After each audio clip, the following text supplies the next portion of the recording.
تو بزرگوں نے سے کہا تو آ کے ہمارے درمیان بیٹھ، جو قاضی تھے، کیونکہ جوانی میں یہوہ نے تجھے بڑھاپے کی، بزرگی کی فضیلت بخشی ہے۔ سو کہنے کا مطلب ہے یہ بزرگی یہوہ کی طرف سے ایک فضیلت تھی۔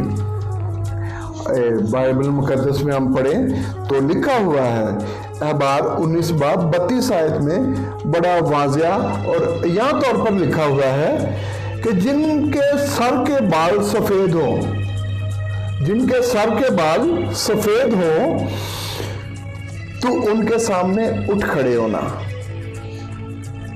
جن کے سر کے بال سفید ہوں تو ان کے سامنے اٹھ کھڑے ہونا، اور بڑے بوڑھے کا ادب کرنا اور اپنے یہوہ سے ڈرنا، میں یہوہ ہوں۔ اسی طرح مثال اگر ہم 16 باب 31 آیت میں پڑھیں تو لکھا ہوا ہے سفید سر شوکت کا تاج ہے، وہ صداقت کی راہ پر پایا جائے گا، یعنی سفید سر کو ایک فضیلت یہوہ کی طرف سے بخشی گئی ہے۔ پوچھو، یعنی اپنے باپ سے پوچھو، اپنے بزرگوں سے پوچھو۔ پوچھو کے لیے عبرانی زبان میں لفظ شعال استعمال ہوتا ہے،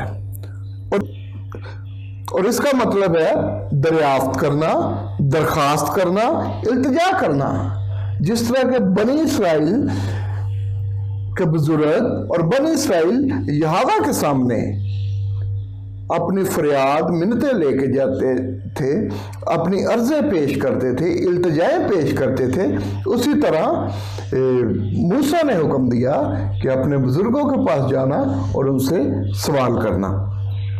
ماضی میں ہم دیکھتے ہیں کہ جب بھی بنی اسرائیل پر کوئی مشکل وقت آیا ہے یا اس کے رہنماؤں پر، تو وہ ہمیشہ بزرگوں کے پاس گئے، اور سب سے بڑی مثال اگر ہم دیکھیں تو آپ میرے ساتھ دیکھ سکتے ہیں شاؤل بادشاہ کی حالات زندگی، جب بالکل میوس ہو گیا،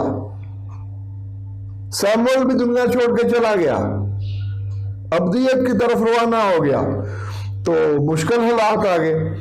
تو شاؤل نے، جس نے خود جادوگروں، فالگیروں کو جو شیطان سے مدد لیتے تھے، ان کو اپنے ملک میں رہنے نہیں تھا دیا اپنے دور حکومت میں، لیکن سیموئیل سے ملاقات کے لیے وہ جادوگرنی کے پاس آیا، جس نے سیموئیل کی روح کو پتال سے اوپر بلایا، اور شاؤل نے اس سے کویسچننگ کی، اور آپ کو پتہ ہی ہے سیموئیل نے جو جواب دیا۔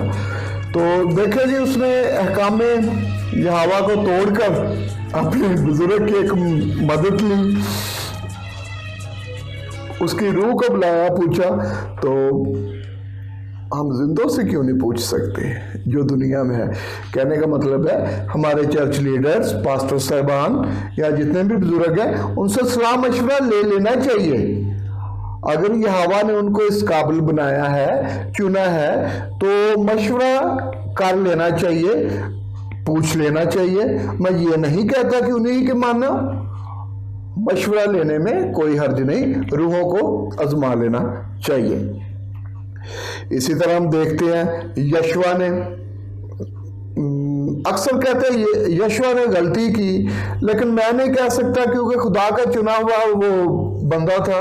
جب اس نے جبون کے باشندوں سے صلح کر لی، جو بھیس بدل کر اس کے پاس آئے تھے، اس نے بنی اسرائیل کے بزرگوں سے مشورہ نہیں کیا، نہ اس نے یہوہ سے مشورہ کیا۔ یہ وہ بہتر جانتا ہے کہ اس نے کیوں نہیں مشورہ کیا۔ اس نے صلح کا عہد باندھ لیا، اور وہ تمہیں بتائے گا، وہ تمہیں بیان کریں گے۔ عبرانی زبان کے لفظ نگاد سے اخذ ہے یہ لفظ، اس کا مطلب ہے کسی شے کو اونچی جگہ پہ رکھنا، اونچے مقام پر رکھنا، واضح کرنا۔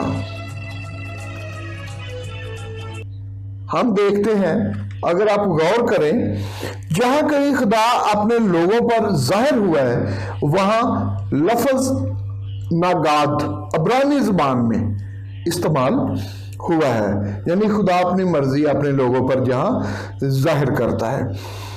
بیان کرنے کے لیے عبرانی زبان میں لفظ امر ہے۔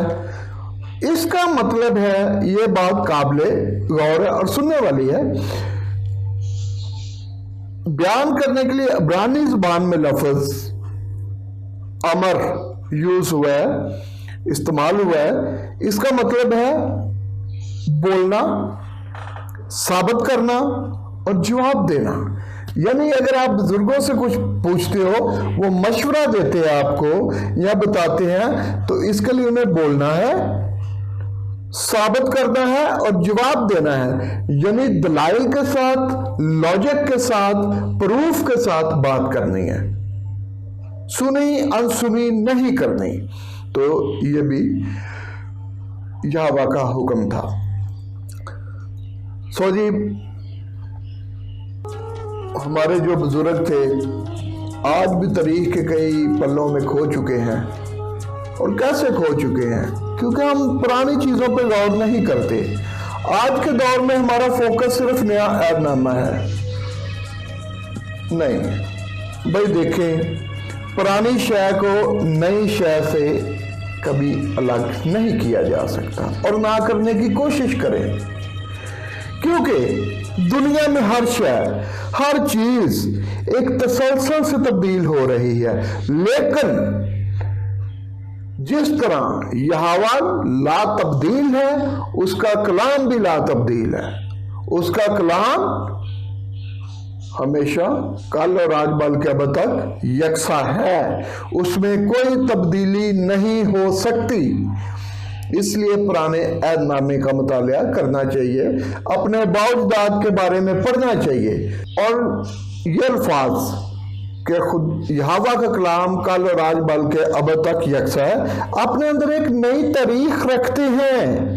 جب بھی ہم خدا کے کلام کو ترک کریں گے، ذلت رسوائی ہمارا مقدر ہوگا۔ میں اپنے اس آج کے ٹاپک کو ایک ہی بات میں سمیٹوں گا کہ اپنے بزرگوں سے مشورے کرنے کے لیے، ماننا یا نہ ماننا وہ الگ بات ہے، ان سے ڈسکس کر لینی چاہیے، کوئی بھی مسئلہ ہو، ٹھیک ہے جی۔ بائبل مقدس کی رہنمائی لینی چاہیے۔ ہمارے باوجداد ہیں، انہوں نے جو اپنا خدمت، جو ان کا کردار رہا ہے، ان کے بارے میں غور کرنا چاہیے۔ یہوہ علیہ آپ سب کو بڑی برکت دے، خوش رہیں، سلامت رہیں، اور مجھے دعا میں یاد رکھیں جی۔ خدا حافظ۔